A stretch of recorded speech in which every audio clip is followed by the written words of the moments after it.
Желтоқсан бірде, желтоқсан бірде, келетін мүлде, жайлауға, сол жолға барам.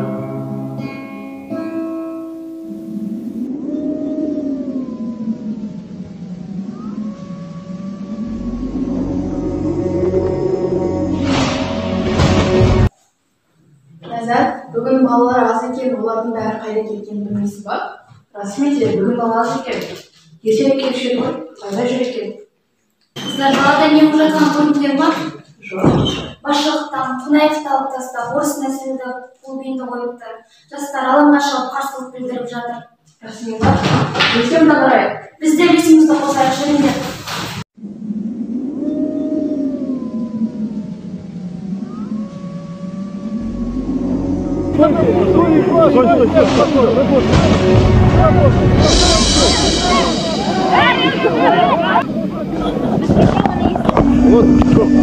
Комсомолының хатшысынан сұрадыңыздар ма? Айналайын, сен секретарь комитет комсомол сайладық саған.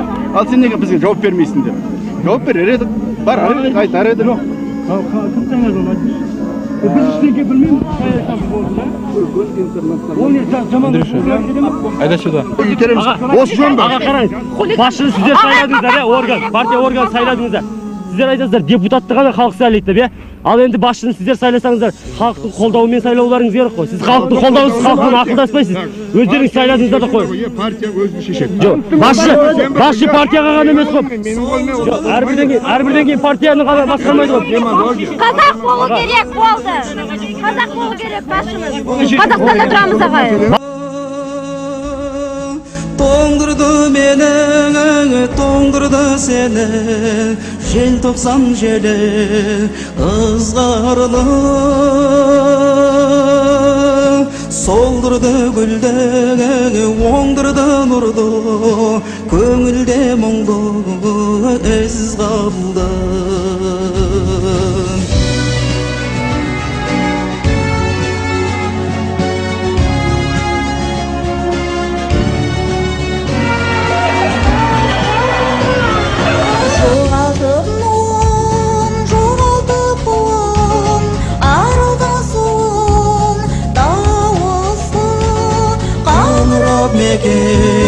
Аңыра бүкін, өріске бөтен ауысты.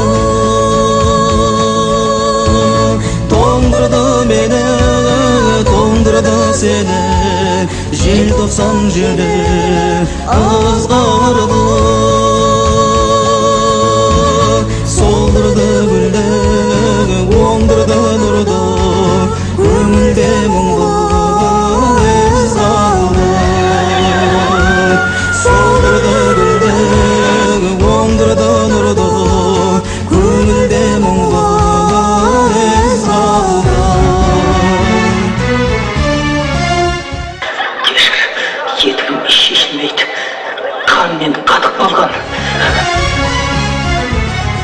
Заключенный Қайрат Рысқұлбекті алып келіңдер, қоп болады. Отыр.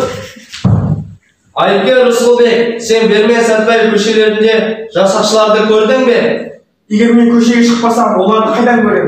Сен Советскийді өлтірдің бе? Жоқ, өлтіргенім жоқ. Сенің ұрып жатқанда біреу көрінді ғой. Егер біреу көрсе, оны маған алып беріңдер. Бұл жала. Ах ты дикаприч несчастный.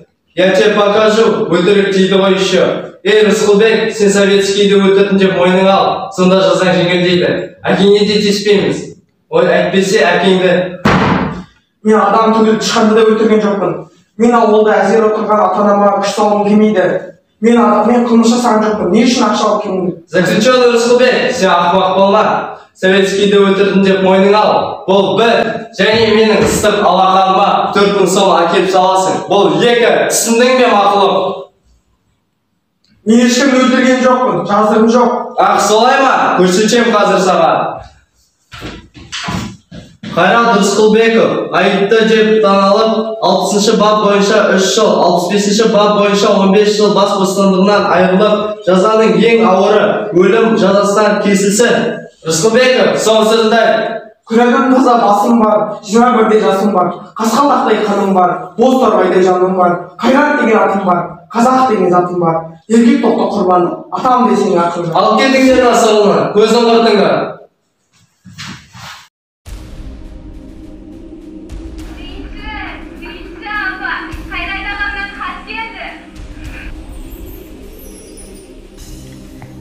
Анашым, аяулы әпкелерім, аға жеңгелерім мен тәп-тәтті балақайлар, сендердің денсаулықтарында қалай өмір сүріп жатқандарыңды сұрамай ақ қояйын.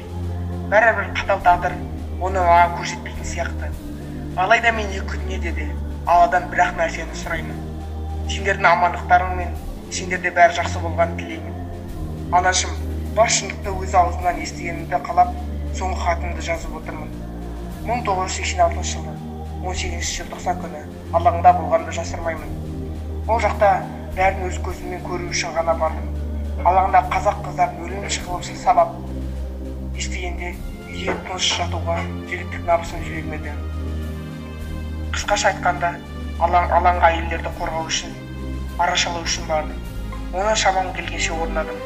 Оныма мақтанмасам еш өкінген емеспін. Бірақ Құдай куә, мен ешқандай қылмыскер емеспін. Ондай оғандыққа бармаймын, ешқашан. Бір милиционерді ұрғаным рас. Ол әйелді шашынан ұстап, көкпар ойнағанда шегітіп жүрді.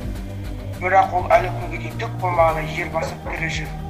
Ал басқа жалалардың бәрі ұятсыз, арсыз, жалған, көгер жапты. Мен оған сенімдімін. Ешқандай қылмыс жасамасынан өлім жазасына кесілдім.